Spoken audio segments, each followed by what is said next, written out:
For the family, they know that the golden rule and being our brother's keeper are at the heart of America's kindness. They know that a kind heart can really help people and families get past challenges. They guide vulnerable parents to find their own solutions through the wisdom of a caring mentor. Meet our friends from For the Family today on Bayside.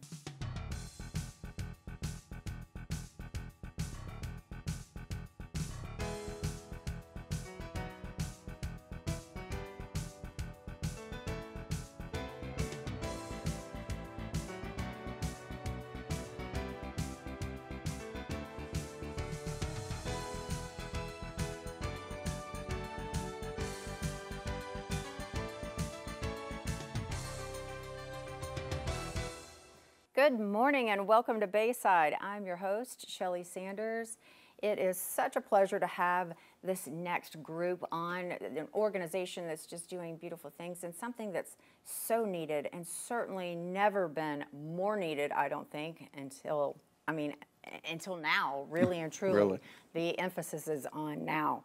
Without further ado, I'd like to introduce the administrator for the Family, Mr. Ward Cox. Welcome to the show. Thank you, Shelley. Thank you for having me. I really appreciate it. Yes. Wow. Present times call for some much needed love and hugs, really. And this organization is so beautiful and so much emphasis on love and caring and support. Without further ado, let's just talk about it.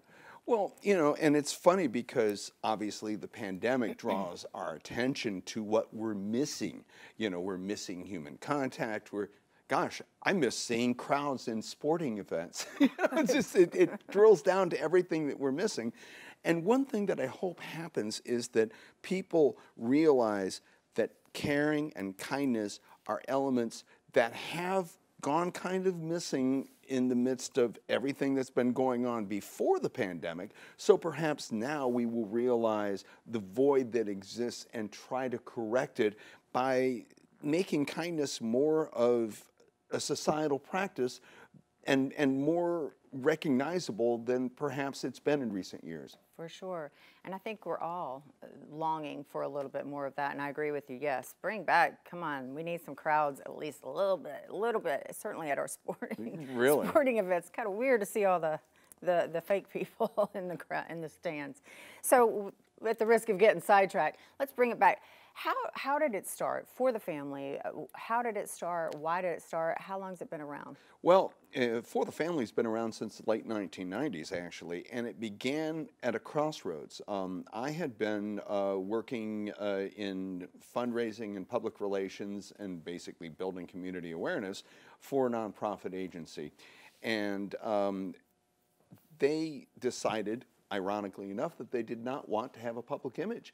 And so at the point where we were all set to have a public image, in fact, I was hosting a talk show of our own that was set to premiere before 60 million people nationally, and all of these other things that were coming due, right at the point that they came due, the board realized, we don't want no stinking public image, and they eliminated my job. Oh, wow. Well, I was at a crossroads myself, and I figured, okay, what can we do to address the shortfall that confronts families as an institution across America, but specifically in Tampa Bay?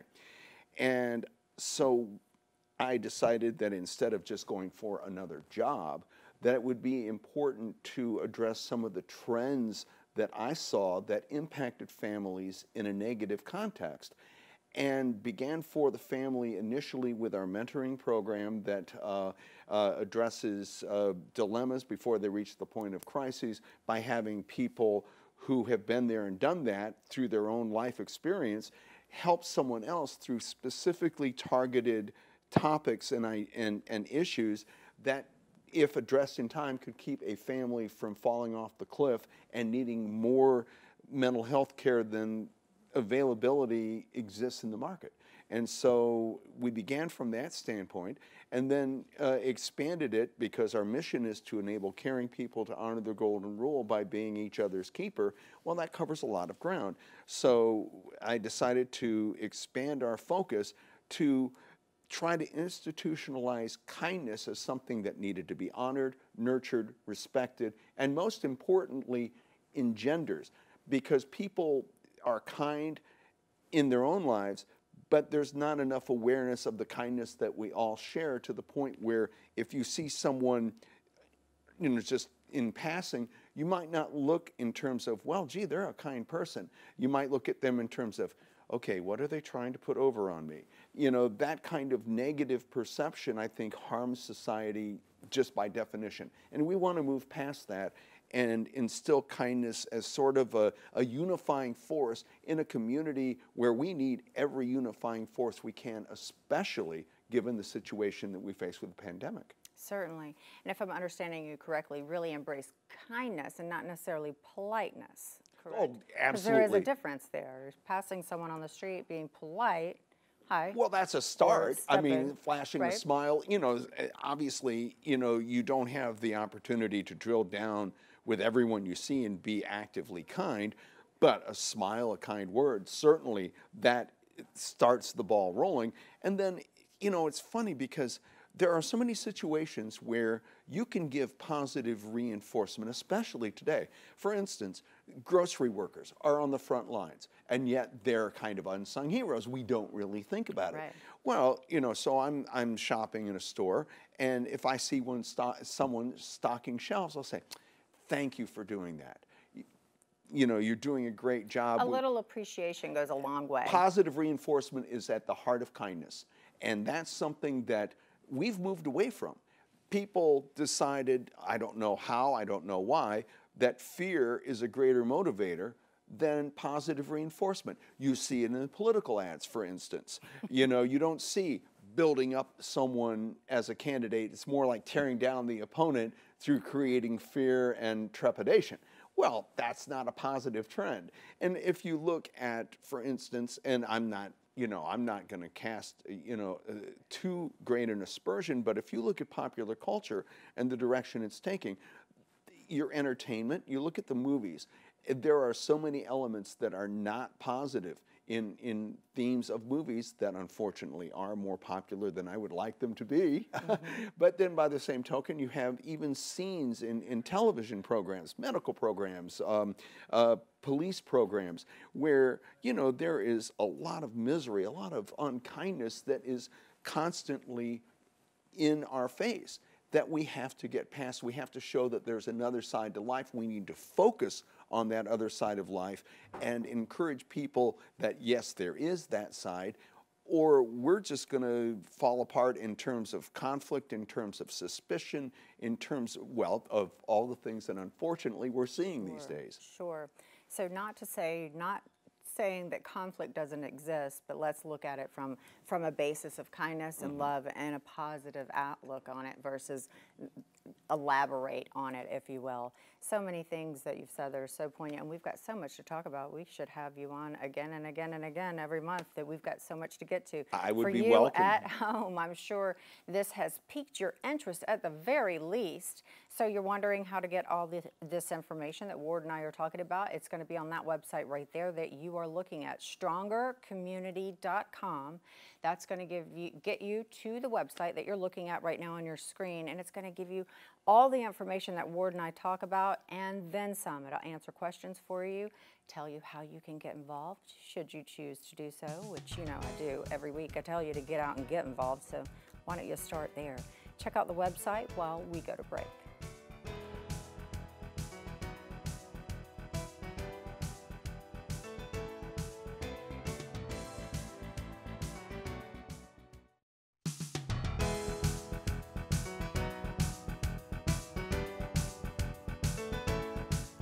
Welcome back to Bayside. I'm your host, Shelly Sanders. I've been speaking with the administrator for the Family. It is an organization here that if you don't know it, you should. It really is like just a great big hub of love and kindness.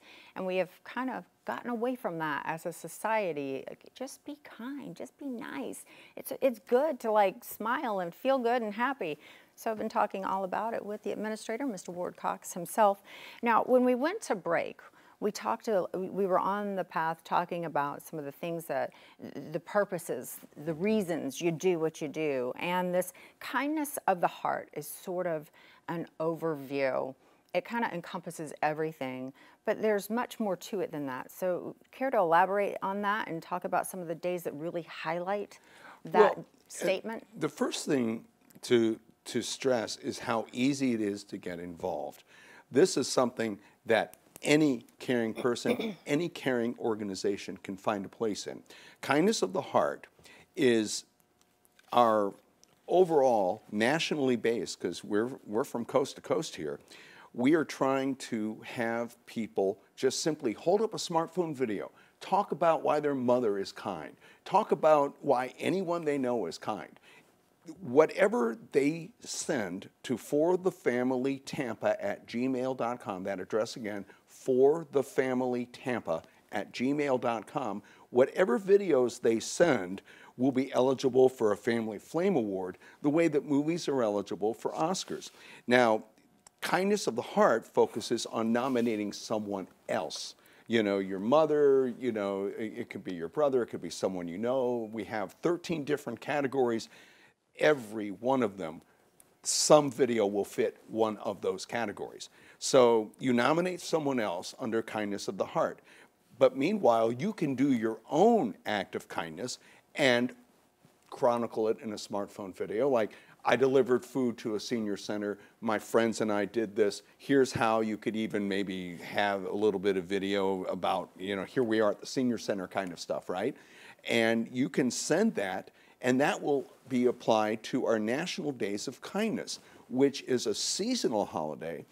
We're bound and determined to make it one, where the last week of every season and the first week of the next, we're focusing on encouraging people to do an act of kindness, send their video to forthefamilytampa@gmail.com, just as they would nominate someone else. So on the one hand, you nominate someone else because they're kind, and then you can also do something kind yourself, and every video we receive will be eligible for a Family Flame Award. And as I say, that's analogous, similar to an Oscar that a movie would receive, except these are real people doing real things as opposed to people that are performing, right? For sure. So they send the video to forthefamilytampa@gmail.com, and it will be considered in one of 13 categories, as I say, at our National Fam Awards, which always comes up on the Friday before Thanksgiving. But the point is that individuals can do this, organizations can do this. We have categories for organizational kindness to be honored as well. And it basically is trying to give a tangible way to appreciate the kindness that people have all the time. But normally, when you're kind to someone or someone is kind to you, it kind of rests within the two of you. Whereas, unfortunately, a lot of mean actions tend to be publicized way too much in comparison. The viral videos. Absolutely. Correct. So if anything, it could, hopefully, you start a viral movement versus just the video itself. And these individual videos, I would think, would even spark ideas of, you know, I really never thought about that, just giving a flower to a stranger as being something kind to do. You are so perceptive. So maybe it could spark ideas on ways to, because some people get stuck because, like you said, we are so conditioned with the videos that make us viral. Well, how about doing something that's so easy, as simple as, you know, holding up the smartphone. You know? Literally holding up the smartphone and talking. And think about all the videos that people take of just whatever. And yet, you know, it is so easy. You can literally do it in under a minute, just to describe something kind that you did in the National Days of Kindness context, or someone who deserves to be honored for their kindness. And you are so perceptive to say that this sets an example, because what we are doing is hopefully lighting the fuse of kindness so that it can become an institutional common thread throughout a society that right now, I mean, you look at current events, we certainly could use a little unity, and there are kind people in every neighborhood, kind people everywhere. And we forget about that in our rush to characterize people as being this or that or the other. You know, that sets up all kinds of stereotypes that in themselves work against the idea that at our heart we are kind people, at our heart we are trying to do the right thing, and it's time to focus on honoring people that excel at doing those things. Perfect. I'm glad you brought up stereotypes because there's a lot of them out there, a lot of them. So how is it the kindness of the heart is addressing those and showing that, hey, we're going to take down these stereotypes because it doesn't necessarily mean anything? Well, it's simple.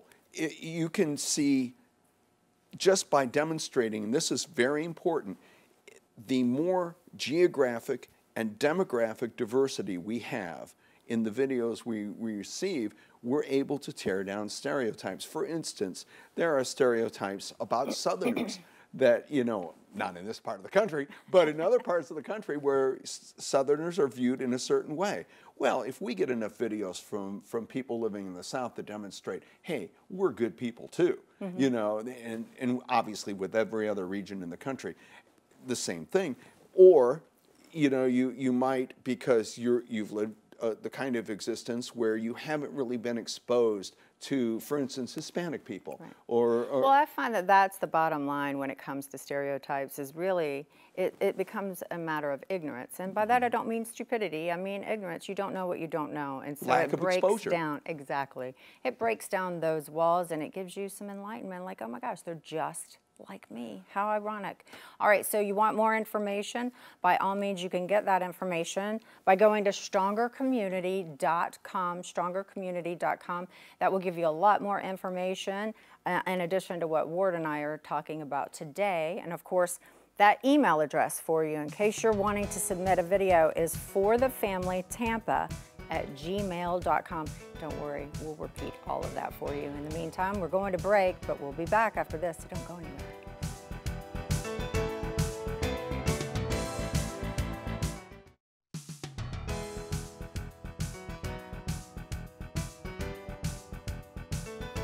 Welcome back to Bayside. I'm your host, Shelley Sanders. Been speaking with Mr.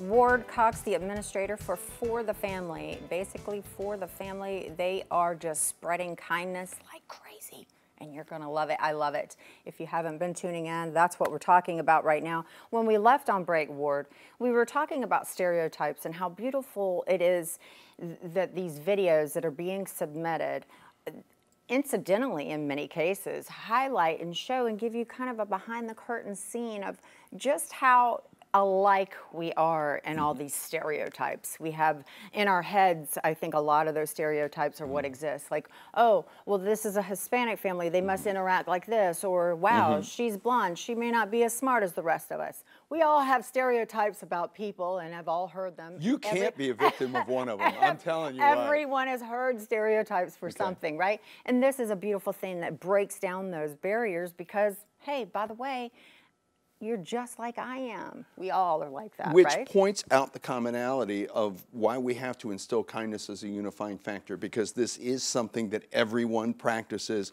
and yet, unfortunately, you practice it invisibly. What we're trying to do is add a visual to this. That's why we focus on the videos, so that you can see firsthand that, oh my gosh, I had no idea that blank was like this. And in order to solve our societal problems, we're going to have to get to the point where we're talking to one another from a position of trust, as opposed to talking past one another because of the stereotypes that exist. And so one nice thing about the videos is that they stand on their own in that regard.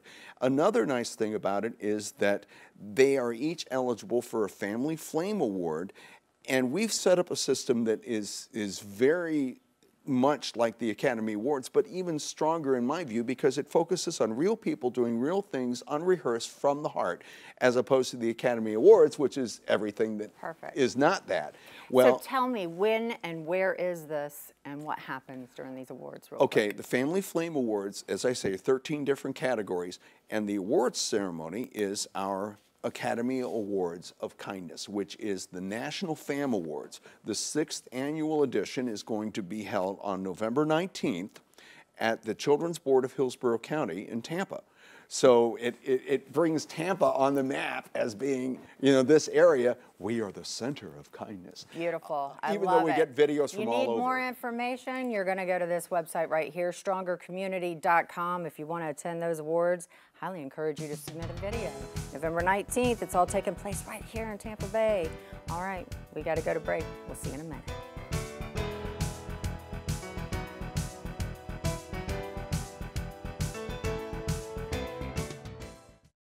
As always, I want to thank you at home for joining us this week on Bayside. And of course, Ward, it was a pleasure to have you here on the show and spread kindness right here in our studio. I absolutely love it. For you at home, I encourage you every single week to get out and get involved in your community. I can't think of a better way to do it than just to go spread kindness. And as a matter of fact, video it while you do it and turn it in or email it to forthefamilytampa@gmail.com. You never know, you could be part of the National Award, the Family Flame Award that's taking place right here on November 19th in Tampa Bay. Just another reason to put us on the map. All right, have a great week. I'm Shelley Sanders. We'll see you next time.